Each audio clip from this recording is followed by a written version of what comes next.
നമ്മളിപ്പോൾ വന്നിരിക്കുന്നത് വീടിന്റെ തൊട്ടടുത്തുള്ള കുടയത്തൂർ വയനക്കാവ് എന്ന സ്ഥലത്താണ്. വളരെ ശാന്തമായ അന്തരീക്ഷവും കണ്ണിനും മനസ്സിനും കുളിർമയേകുന്ന മനോഹരമായ ഒരുപാട് കാഴ്ചകളും ഉള്ള ഒരു സ്ഥലം കൂടെയാണിത്.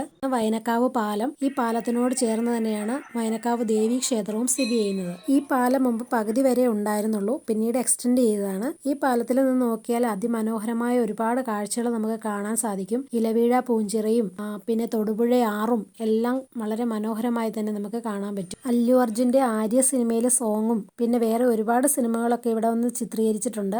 മലയാള സിനിമയുടെ ഭാഗ്യ ലൊക്കേഷൻ എന്നുകൂടി പേരുള്ള ഒരു സ്ഥലമാണ് കുടയത്തൂര്. ദൃശ്യം, കുഞ്ഞിക്കൂനൻ, വാസന്തി ലക്ഷ്മിയും പിന്നെ ഞാനും, ഓം ശാന്തി ഓശാന, രസതന്ത്രം, കഥ പറയുമ്പോൾ, ആട്, മീരയുടെ ദുഃഖവും മുത്തുവിന്റെ സ്വപ്നവും, വിസ്മയത്തുമ്പത്ത്, അങ്ങനെ ഒരുപാട് സിനിമകൾ ഇവിടെയാണ് ചിത്രീകരിച്ചത്. കുഞ്ഞിക്കൂനൻ എന്ന മൂവിയിലെ വിമൽ കുമാറിന്റെ STD ബൂത്താണ് ആ കാണുന്നത്. ദൃശ്യം കവല എന്നറിയപ്പെടുന്ന കയ്പക്കവലയാണ് കേട്ടോ ഈ കാണുന്നത്.